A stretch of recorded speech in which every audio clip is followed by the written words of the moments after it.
The issue for us isn't about the wind farm, it's not about the cables even, it's just about the route. This just seems like a poorly thought through route with far too many red flags.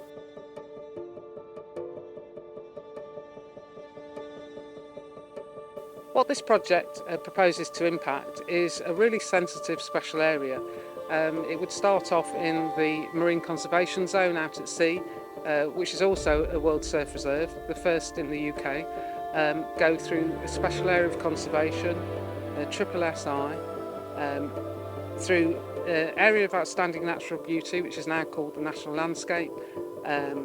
Down behind the burrows you've got the marshes, which were set up by an Act of Parliament over 200 years ago.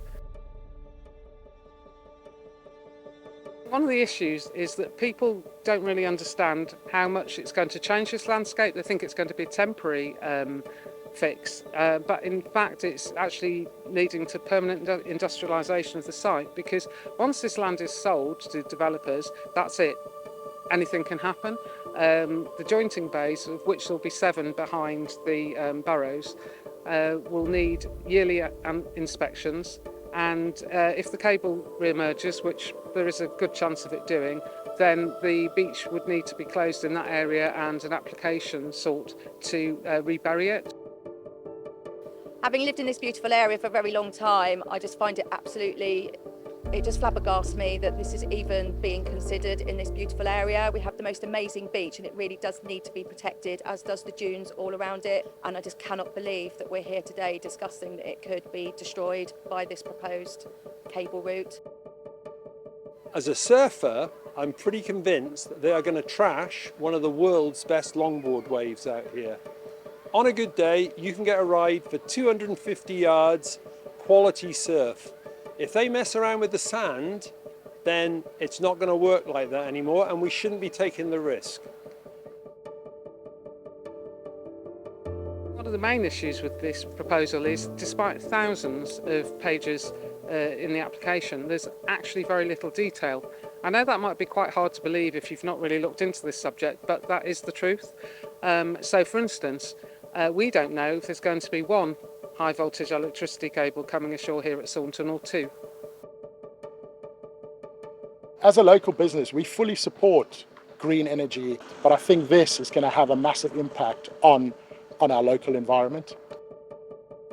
Without this beautiful environment we're living in this area, we're nothing. Businesses rely on this beautiful environment. Unfortunately, I don't think there's been enough transparency in this whole process, and the local community has not been kept in the loop as to what is actually happening with these cables and the way they're going to be laid and the disruption it's going to cause to our local area. I think that the disruption for the community is going to be massive.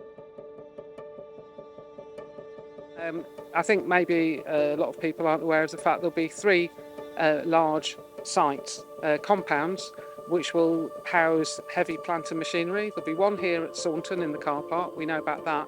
There'll be a very big one on the corner of the Saunton Road, which is right opposite a Greater Horseshoe Bats roost, and there will be one further down towards Crow Point. In addition to that, there will be 10 what are called mobilisation sites, which would just have stores in them, so goods and services sort of thing. Maybe it would be welfare facilities for the staff, that type of thing.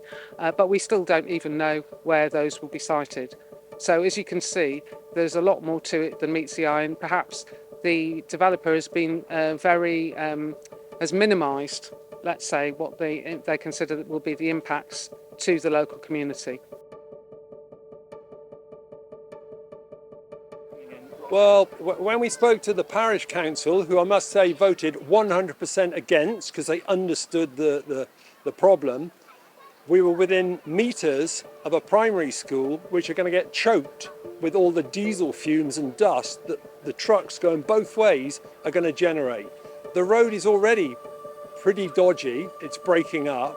The pavements in some places are 1 foot wide. So you've only got to step slightly out of line and you'll get a truck wing mirror in your head or worse.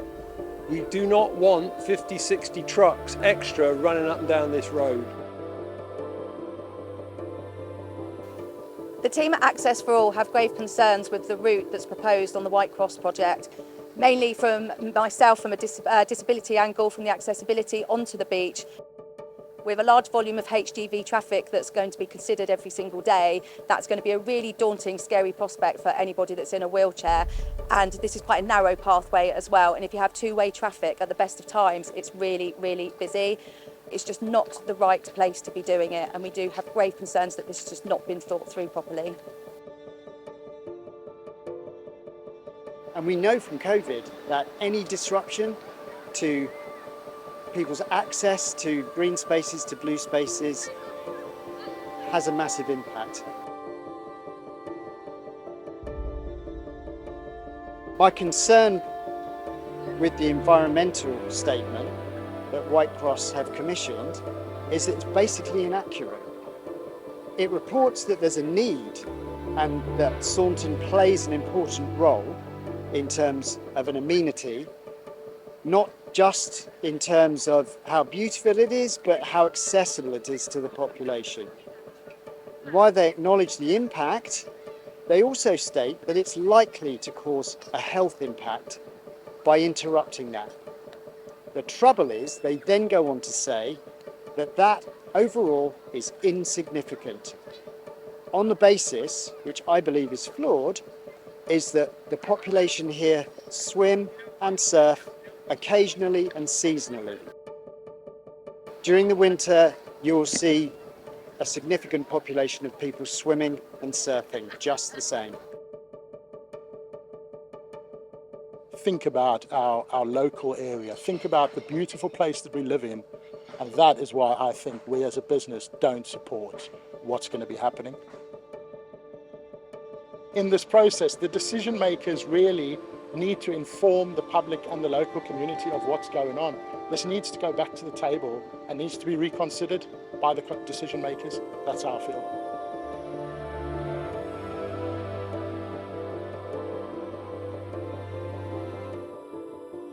So what are we asking from you? We're asking for your support if you possibly can. We need to raise money to challenge the legality of the council's decision.